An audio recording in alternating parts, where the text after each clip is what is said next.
6h26. Felipe Melo já está aqui com muitos assuntos sobre o esporte no final de semana. Vamos começar com o Paulistão. Felipe, muito bom dia. Tudo bem, Sil? Bom dia, Pedro Campos. Bom dia para todo mundo ligado aqui na Rádio Bandeirantes.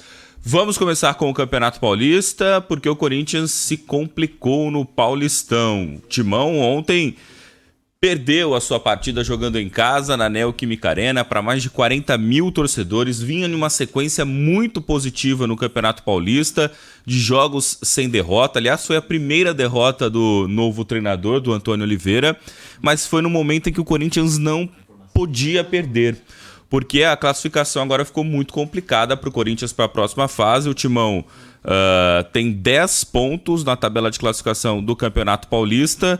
Os seus adversários diretos, que são a Inter de Limeira, tem 14, o Mirassol 14. E o Bragantino já ali com 18 pontos, então o Corinthians não poderia alcançar mais o Bragantino. Ainda dá? Dá. Mas é muito difícil. O Corinthians vai precisar vencer as duas partidas. Não depende mais dele. Vai precisar vencer as duas partidas que tem e torcer ali por tropeços de Inter de Limeira e Mirassol. E lembrando que a Internacional de Limeira tem um jogo a menos.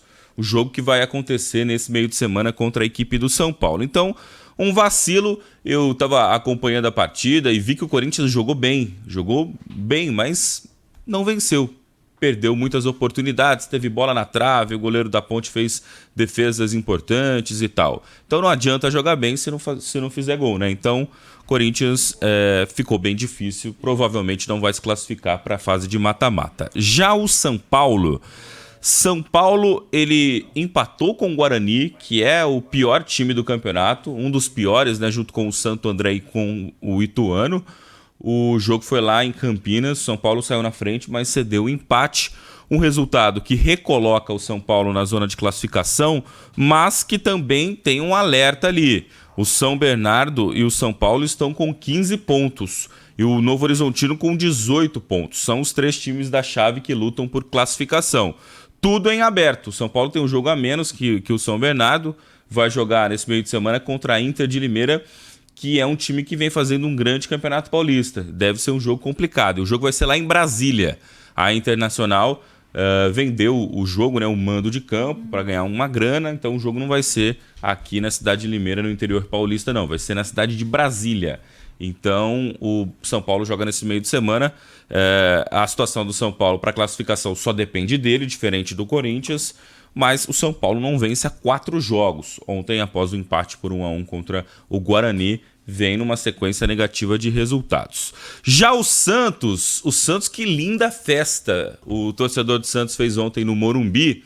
Eu estava lá, acompanhei a partida de perto pela Rádio Bandeirantes, mais de 50 mil torcedores, uma renda extraordinária de mais de 2 milhões de reais. Uma grande festa num jogo bem complicado. O São Bernardo tem um excelente time, tem um grande treinador, que é o Márcio Zanardi. Seria treinador do Corinthians, a gente lembra isso. Ele só não assinou com o Corinthians por causa do regulamento do Campeonato Paulista, mas faz um excelente trabalho e deu muito trabalho para o Santos, que conseguiu o gol da vitória no finalzinho. O Santos fez 1-0, depois teve o empate do time do São Bernardo, e aí no finalzinho o William Bigode fez o gol do Santos. O Santos garante a primeira colocação geral do Grupo A, que é o grupo que tem a Portuguesa na vice-liderança. Olha a diferença, o Santos tem 22 pontos, é o líder, e a Portuguesa, que está na segunda colocação, se classificando, tem 7 pontos. Olha que diferença, o Santos tem 3 vezes mais pontos do que a Ponte Preta praticamente nessa disputa ali para a segunda fase. E o Santos hoje tem a melhor campanha do Campeonato Paulista. O Palmeiras venceu no final de semana o Mirassol por 3-1, mas o Palmeiras tem um jogo a menos, chega ali a 21 pontos da competição até agora o Palmeiras. Então Santos e Palmeiras vão duelar para saber quem tem a melhor ou não, a melhor colocação no Campeonato Paulista. São as duas equipes que têm a maior pontuação da competição até agora e são as duas equipes que estão classificadas. Outros resultados deste final de semana no Paulistão: Novo Horizontino 1, Água Santa 0, Ituano 0, Bragantino 1, Santo André e Inter de Limeira 0-0. O Botafogo de Ribeirão venceu a Portuguesa por 2-1 e já falamos dos grandes. Então foram esses jogos neste final de semana. Carioca? Flamengo ganhou do Fluminense, né? Ganhou com propriedade. Flamengo venceu o Fluminense por 2-0, segue na liderança disparado agora do Campeonato Carioca, muito próximo de conquistar a Taça Guanabara. O Flamengo venceu ontem um clássico por 2-0. Tivemos ainda nesse final de semana a vitória do Vasco da Gama contra o Volta Redonda, 2-1, e o Botafogo, agora sem o Thiago Nunes, né, com um técnico interino, derrotou o Audax Rio por 2-0, os jogos do Cariocão. E nesse final de semana também tivemos Grenal, hein? E o Grêmio perdeu para o Internacional. O Inter venceu 3-2 contra o Grêmio, com um gol marcado de pênalti no último minuto da partida. E você viu daquele jeito, né? Renato Gaúcho reclamando e etc e tal. Mas foi um grande clássico que aconteceu no Rio Grande do Sul entre Inter e Grêmio, o clássico Grenal, o popular Grenal, que aconteceu neste final de semana. Muito bem. Nas quadras do tênis, o Rafael Matos, né, brasileiro, Rafa Matos, junto com o colombiano nas duplas, conseguiu levar o Brasil aí ao alto do pódio. Vitória do brasileiro, que venceu nas duplas junto com seu parceiro colombiano. E na final a Argentina deu um argentino, né? Não tinha como dar outra coisa, né, Felipe Melo? A gente queria que desse outra coisa, né? Podia ser um brasileiro ali na final, mas a Argentina contra a Argentina deu o Baez, Sebastián Baez, na 10ª edição do Rio Open, foi ali campeão no simples do torneio. A final foi contra o Mariano Navone e o Sebastián Baez venceu ali por 2-0. Portanto, vitória do argentino no simples, mas nas duplas, após 10 anos, pela primeira vez, um brasileiro, o Rafael Matos, de 28 anos, que é atual número 58 do ranking de duplas, conseguiu, junto com o Nicolás Barrientos, colombiano, vencer nas duplas no Rio Open, que terminou neste final de semana. Deu Brasil também no futebol de praia. O Brasil venceu no Beach Soccer. Hexa, o Brasil tanto queria um Hexa, conseguiu o Hexa. Aí, ó. O Hexa veio no Beach Soccer. O Brasil venceu a Itália por 6-4 e conquistou o Hexa Campeonato Mundial, que aconteceu lá em Dubai, nos Emirados Árabes. Grande atuação do Brasil. Agora eu tô lembrando, que nostalgia a gente lembrar da seleção brasileira dos anos 2000, que tinha o Mão, que tinha o Neném, que tinha o Benjamin, o que mais? O Júnior. Caramba, a gente tinha muitos craques, né? E agora uma nostalgia, o Brasil voltando a conquistar um título importante no Beach Soccer. Ó, lá na Itália tem praia também, né? Mas aqui no Brasil a gente tem uma costa muito maior. O Brasil precisa ganhar mais torneios assim, né? Não sei se isso aqui entra no noticiário de esporte ou não, porque para mim é um assunto muito novo, que foi trazido aqui pelo ouvinte Luiz Carlos Pereira, que ontem acompanhou a final do Campeonato Mundial Rainbow Six, no Ibirapuera. Aliás, tinha uma grande movimentação ontem lá no Ibirapuera, agora eu estou descobrindo por quê.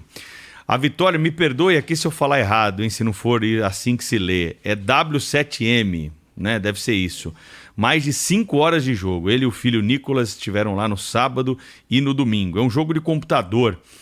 Essencialmente, Rainbow Six Siege, segundo o nosso Diogo Braga aqui, que é o mais jovem da turma que acompanha isso aí. É um jogo de tiro tático de alta precisão que prioriza trabalho em equipe com planejamento cuidadoso e jogo tático bem sintonizado.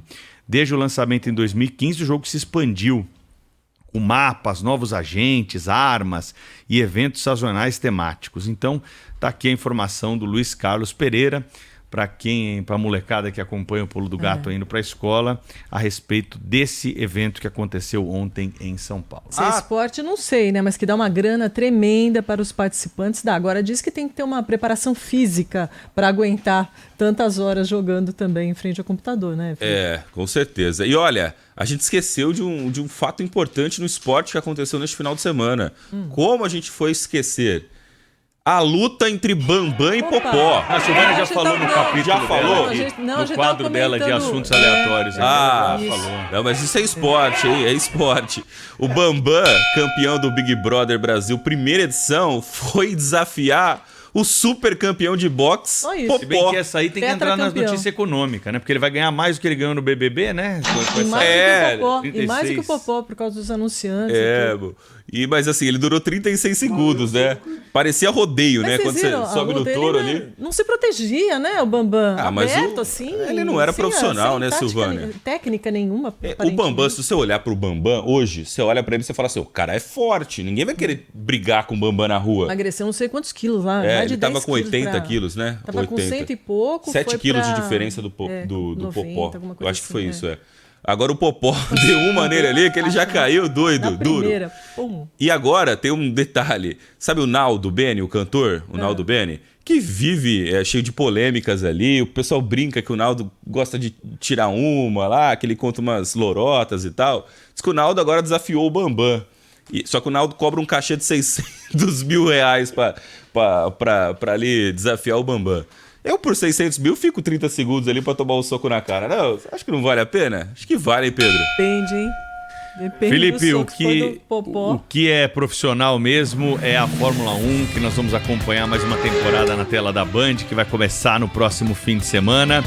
E a Ferrari até voltou a aparecer aí com os melhores tempos, mas a impressão final é que a pré-temporada da Fórmula 1 no Bahrein segue a mesma. A Red Bull está muito mais à frente das demais equipes e isso pode ser visto já no próximo fim de semana, no GP que acontece com transmissão na Band. A equipe italiana, a Mercedes, a McLaren são aquelas que podem criar algum tipo de incômodo para a atual campeã mundial. Piloto e comentarista das transmissões da Band na Fórmula 1, Felipe Giafone, reconhece o estágio avançado da equipe do campeão Max Verstappen. No último dia de treino, o Alonso deu uma entrevista falando, 19 pilotos sabem que não vão ser campeões em 2024. Quer dizer, esse é o nível, mas de novo, falando da pilotagem dele. Agora, é lógico, isso aí é fácil para falar da boca para fora, não vai ser tão assim, talvez tenha uma aproximação das outras equipes, mas o curioso é que o Adrian Newey acertou de novo. Os engenheiros falam que ele é único, entre os engenheiros, ele é o único engenheiro que enxerga o vento, o ar. Porque ele tem um negócio tão louco lá que ele consegue já ter essa noção. Também piloto e comentarista da Band, Max Wilson, observa um caminho para a diminuição da diferença das concorrentes para a Red Bull. Realmente, eu acho que a Red Bull é a favorita, mas também a gente não pode deixar de falar que é o seguinte, é muito mais fácil você melhorar um carro que não está muito bom do que melhorar um carro que já é muito bom. Então a tendência são as outras equipes se aproximarem da Red Bull. Eu acho que dentre essas equipes, hoje, Ferrari e McLaren talvez sejam as duas aí favoritas a tirar essa diferença em relação à Red Bull. E a gente torce para isso também, porque realmente seria importante ter outros pilotos, outras equipes incomodando ali o Verstappen e esse gênio Adrian Newey. Se a temporada 2024 coloca a Red Bull como franca favorita, já existe um movimento de preparação para o que vai acontecer em 2025. Além das mudanças tecnológicas, a temporada do próximo ano vai ter o multicampeão Lewis Hamilton pilotando um carro da Ferrari. Para o comentarista da Band, Reginaldo Leme, sentar no cockpit de um carro vermelho da equipe italiana é o sonho de boa parte dos pilotos, como era o de Ayrton Senna. Todo piloto diz isso. O Senna, por exemplo, tinha o desejo dele de correr na Ferrari e ele só não fez o movimento que o Schumacher fez exatamente pela cobrança grande demais que ele se fazia dele mesmo. Tanto que palavras dele ditas pra gente, meu sonho é Ferrari, mas eu não posso ir agora porque eu não me dou o direito de continuar mais um ano sem ganhar o título, né? Então por isso ele foi atrás do melhor carro, que na época era o Williams, porque o projeto dele era, ganhar mais 2 campeonatos pela Williams, que ganharia, e terminar a carreira na Ferrari. Fórmula 1 foi o tema do Canal Livre. Todos esses áudios aí da conversa no Canal Livre, programa referência de entrevistas na tela da Band, aqui na Rádio Bandeirantes, no domingo à noite, que você acompanha ao longo aí da nossa programação. O Grande Prêmio do Bahrein acontece no próximo sábado, meio-dia, com todos os detalhes na tela da Band, claro, também aqui na Rádio Bandeirantes. E a história da Ferrari, do Enzo Ferrari, né, o proprietário, está nos cinemas, né? Estreou nessa semana o filme Ferrari com Adam Driver, mas para quem for assistir aí, detalhes, se quiser saber mesmo a história do Enzo, tem que dar uma lidinha antes, procurar na internet, porque o filme altera ali alguns fatos para romantizar mais a história, enfim. Então não é tudo verdade o que você vai ver lá, mas parece ser um bom filme, estou a fim de assistir. 6h40. Rede Bandeirantes.